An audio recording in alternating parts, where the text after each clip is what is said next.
अब ये वक्फ एक्ट का क्या मामला है? क्या बदलाव हो रहे हैं जो इसको लेकर इतना बवाल मचा हुआ है? बहुत सारे लोग इसका पक्ष ले रहे हैं, बहुत सारे लोग इसका विरोध भी कर रहे हैं। आखिर इसकी क्या कहानी है, इसके बारे में एक सामान्य जानकारी हम लोग देखते हैं, जानते हैं। और देखिए, जब कोई कानून में बदलाव करना होता है या कोई कानून बनाना होता है तो संसद में प्रस्ताव आता है और संसद के 3 भाग हैं, लोकसभा, राज्यसभा, राष्ट्रपति। और जब कोई प्रस्ताव राज्यसभा लोकसभा में आता है तो उसे आप लोग विधेयक कहते हैं, बिल कहते हैं। जब राज्यसभा लोकसभा से पारित हो जाता है तो राष्ट्रपति की सहमति मिलती है, वो कानून बन जाता है। ये कहा जा रहा है कि इस संशोधन के जरिए दान और परोपकारी जैसी अवधारणाओं को कमजोर करने, अतिक्रमण करने वालों को संपत्ति का मालिक बनाने का प्रयास किया जा रहा है। वक्फ कानून का नाम बदलकर एकीकृत वक्फ प्रबंधन सशक्तिकरण दक्षता और विकास अधिनियम कर दिया गया है। और जानकारों का मानना है कि प्रस्तावित संशोधन इस कानून के नाम से मेल नहीं खाता है।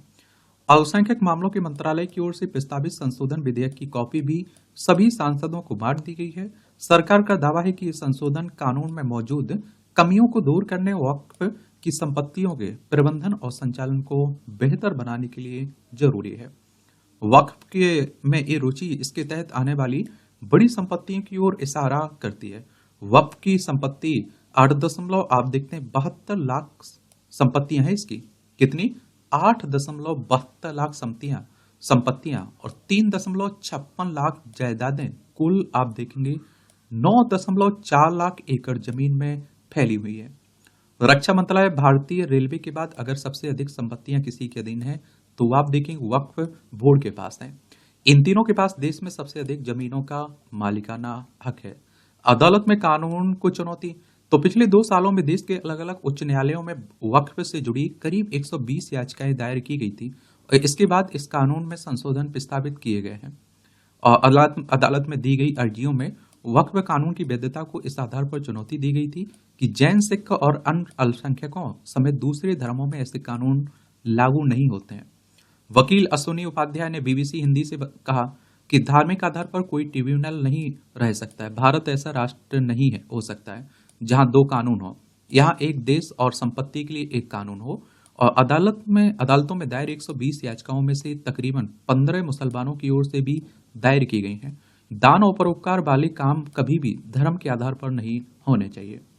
राजनीतिक विश्लेषक कुर्बान अली संशोधन को प्रमुख जमीनों पर सरकारी कब्जे की कोशिश के तौर पर देखते हैं। वह कहते हैं कि ये सिर्फ और सिर्फ हिंदू वोट बैंक को खुश करने के लिए है। और हाँ, मौजूदा वक्फ कानून में कुछ कमियां हैं और वक्फ बोर्ड से जुड़ी कई इकाइयों में भ्रष्टाचार की बात को भी खारिज नहीं किया जा सकता है। इसका प्रबंधन भी ठीक से नहीं हो रहा है। वक्फ अधिनियम में प्रस्तावित 44 संशोधनों से पहले ही कई छोटे शहरों और कस्बों में खास तौर पर उत्तर भारत के राज्यों में वक्फ बोर्ड को खत्म करने की मांग को लेकर विरोध प्रदर्शन भी देखे जा चुके हैं। बड़े बदलाव क्या है ये भी जान लीजिए। वक्फ कोई भी चल या फिर अचल संपत्ति होती है जिसे कोई भी व्यक्ति जो इस्लाम को मानता है, अल्लाह के नाम पर या धार्मिक मकसद या फिर परोपकार के मकसद से दान करता है। और संशोधन विधेयक के उद्देश्यों कारणों के अनुसार वक्फ को ऐसा कोई आप देखते हैं कि कोई भी व्यक्ति संपत्ति दान दे सकता है जो कम से कम आप देखेंगे 5 सालों से इस्लाम का पालन करता हो या जिसका संबंधित आप देखते हैं कि जमीन पर मालिकाना हक हो। और प्रस्तावित संशोधन के तहत अतिरिक्त कमिश्नर के पास मौजूद वक्फ की जमीन का सर्वे करने के अधिकार को वापस ले लिया गया और उनकी वजह ये जिम्मेदारी अब जिला कलेक्टर या फिर डिप्टी कमिश्नर को दे दी गई है। केंद्रीय वक्फ परिषद और राज्य स्तर पर वक्फ बोर्ड में 2 गैर मुसलमान प्रतिनिधि रखने का प्रावधान किया गया है। नए संशोधनों के तहत बोहरा और आगा खानी समुदायों के लिए अलग वक्फ बोर्ड की स्थापना की भी बात कही गई है। वक्फ का पंजीकरण सेंट्रल पोर्टल और डेटाबेस के जरिए होगा। इस पोर्टल के जरिए मुतवल्ली यानी वक्फ संपत्ति की देखरेख करने वालों को खातों की जानकारी देनी होगी। इसी के साथ सालाना 5,000 रुपये से कम आय वाली संपत्ति के लिए मुतवल्ली की ओर से वक्फ बोर्ड को दी जाने वाली राशि को भी 7% से घटाकर 5% कर दिया गया। और किसी संपत्ति के वक्फ के तहत आने या ना आने का फैसला लेने का वक्फ बोर्ड का अधिकार वापस ले लिया गया। नए प्रस्ताव के अनुसार मौजूद 3 सदस्यों वाली वक्फ ट्राइब्यूनल को भी 2 सदस्यों तक सीमित कर दिया गया, लेकिन इस ट्राइब्यूनल के फैसलों को अंतिम नहीं माना जाएगा और 90 दिन के भीतर ट्राइब्यूनल के फैसलों को हाईकोर्ट में चुनौती दी जा सकती है। नए विधेयक में सीमा अधिनियम को लागू करने की अनिवार्यता को हटाने का प्रावधान है। इसका मतलब है कि जिन लोगों का 12 साल से वक्फ की जमीन पर अतिक्रमण करके कब्जा किया हुआ है, वे इस संशोधन के आधार पर मालिक बन सकते हैं। और मौजूदा कानून में क्या कमियां हैं, ये भी जान लीजिए। तो वक्फ एक्ट 1995 के रहमान खान की अगुवाई वाली समिति की सिफारिशों के आधार पर साल 2013 में बड़े बदलाव हुए थे और उस समय इस पर संयुक्त संसदीय समिति जेपीसी और फिर राज्यसभा की सिलेक्ट कमेटी ने विचार विमर्श किया और संयोगवश जिसकी अगुवाई एक बीजेपी नेता कर रहे थे। क्या कर रहे थे? बीजेपी नेता कर रहे थे।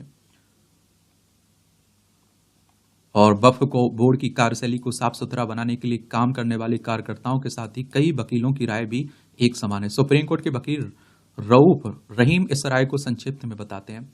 रहीम ने बीबीसी से कहा कि बुनियादी तौर पर कुछ धाराओं को जोड़ने वक्फ बोर्ड के भ्रष्ट सदस्यों को जेल की सलाखों के पीछे भेजने के अलावा मौजूदा कानून में किसी भी बदलाव की जरूरत नहीं है। और लेकिन वक्फ अधिनियम की वैधता को अदालतों में चुनौती देने वाले 119 याचिकाकर्ताओं ने भी इस कानून की खामियों को रेखांकित किया है। राजस्थान की बूंदी में रहने वाले शहजाद मोहम्मद शाह ने कोर्ट का दरवाजा इसलिए खटखटाया क्योंकि फकीर समुदाय की 90 बीघा जमीन वक्फ बोर्ड ने अपने कब्जे में ले ली थी। और उन्होंने कहा कि राजस्थान, कोटा और बारन जिलों में रहने वाले उनके समुदाय के कुछ और लोगों ने भी इसी तरह की याचिकाएं अदालत में दी हैं। वह कहते हैं कि हम मध्य प्रदेश में एक मुजावर सेना के बारे में भी जानते हैं जो वक्फ बोर्ड के ऐसे ही कामों से परेशान है। मोहम्मद शाह ने कहा कि यही वजह है कि हमने हाईकोर्ट में अपनी याचिकाओं में ये कहा कि धर्मार्थ ट्रस्टों और ट्रस्टियों के लिए समान कानून की जरूरत है और इसकी बजाय केंद्र और राज्य ने मनमाने ढंग से धर्म आधारित वक्फ अधिनियम बनाया जो संविधान के अनुच्छेद 15 और 14 का उल्लंघन करता है।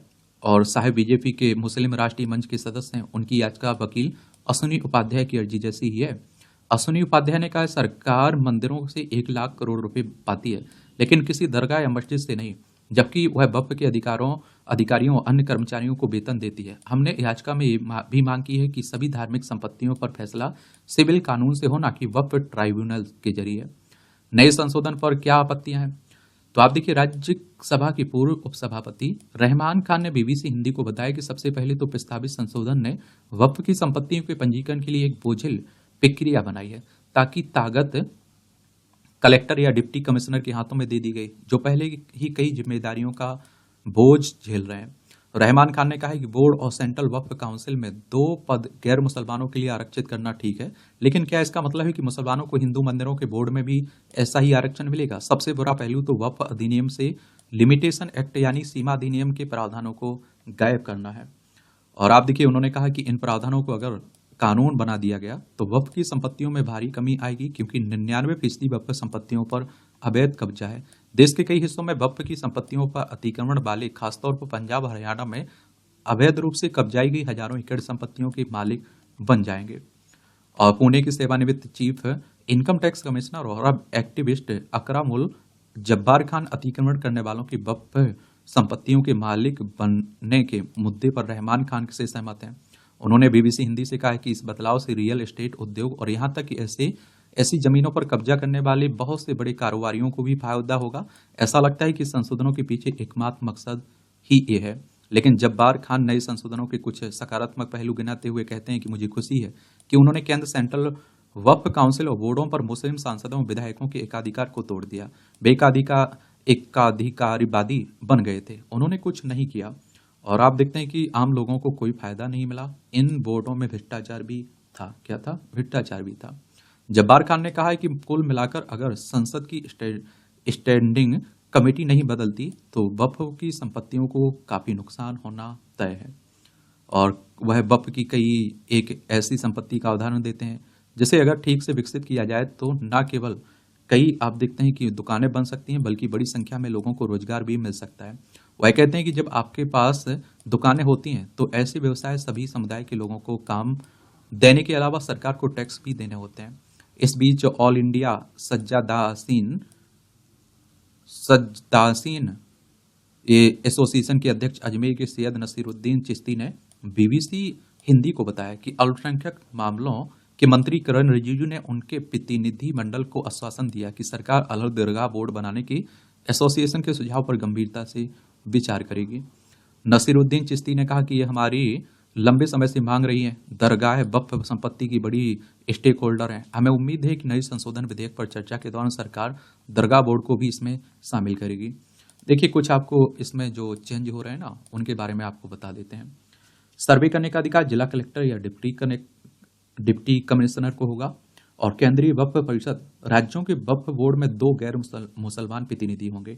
बोहरा और आगा खानी समुदायों के लिए अलग वक्फ बोर्ड बनेगा।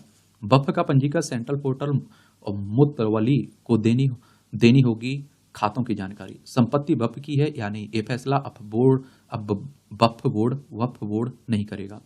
वक्फ ट्राइब्यूनल में 3 के बजाय अब 2 सदस्य। ट्रिब्यूनल के फैसले को 90 दिन के भीतर हाईकोर्ट में चुनौती का प्रावधान है। और 12 साल से वक्फ की जमीन पर अतिक्रमण करके कब्जा करने वाले बन सकते हैं मालिक। तो ये कहानी है। बाकी आप सोच सकते हैं, अपनी राय दे सकते हैं, आप भी आज़ाद हैं। बाकी देखते हैं कि कानून बनता है, क्या बदलाव होता है, क्या क्या होता है। ठीक है।